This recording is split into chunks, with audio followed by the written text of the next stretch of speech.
Hey there, welcome back to my channel.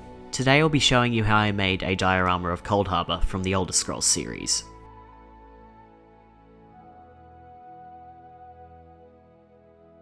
Coldharbour is the realm of Molag Bal, the Daedric Prince of Brutality. Given his actions in the Elder Scrolls games, and if you go on to read the lore, I can safely say that he is the uncontested worst Daedric Prince. Therefore it made sense to do his realm now, so that I don't accidentally punish myself by leaving his realm till last. According to the unofficial Elder Scrolls page, Coldharbour is described as a rocky, cold landscape, with the ground often being covered in a barely traversable black sludge. I'll be mixing and matching all of these things. As I said in my Hunting Grounds video, I'll be working off of ideas as opposed to strict rules. I start by tracing out the rough shape of the landmasses on the base. I then carve these landmasses out of XPS foam. These get glued to the base and then are bashed with a rock to make it look more like a rock. Continuity error alert. I then slather on a very thick layer of goop to help sell the look. I run some masking tape along the bottom of the diorama, and then proceed to slather on a very thick layer of PVA glue. Since I don't think I'm ready for resin yet in these projects, I decided to use a different technique to make the slime. By mixing superglue into the PVA glue, it creates this weird stringy mess that I think makes a really convincing slime texture once dry. This was a technique I picked up from scratch bashing. It doesn't look like much now, but just wait until it's painted. To add some detail to the diorama, I decided to make a little house to sit on the island.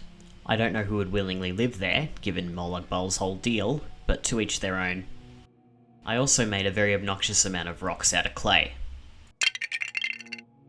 which I then proceeded to place around the diorama. I then followed this up with a layer of glue and a sprinkling of model dirt. I then made 3 little trees out of wire that I twisted onto itself, and then stuck them into the foam.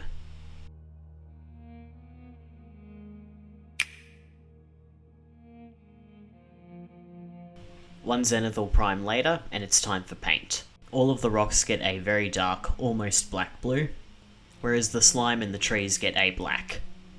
For a pop of colour, the house gets a brown. It's a very complex colour story, I know. The rocks are dry brushed once in a lighter shade of blue, and then again in an even lighter shade of blue.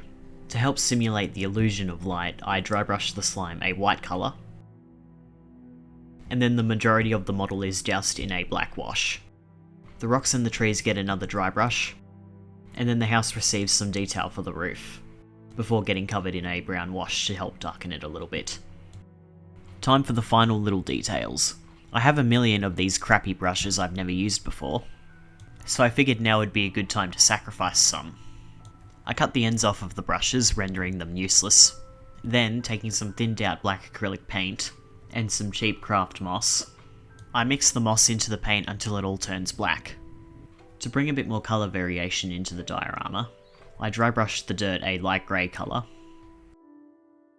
and then the slime receives a layer of high gloss varnish. This adds a nice shine to it, making it look wet. I break up the lumps of craft moss, and then place them onto the model. I'm not sure what type of bushes these would be, given that they're black, but it's a fantasy world so it doesn't matter. I do the exact same thing with the cut up paint brushes, turning the bristles into sparse patches of white grass. With a thinned out layer of glue to hold everything in place, that was it.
Thank you for watching.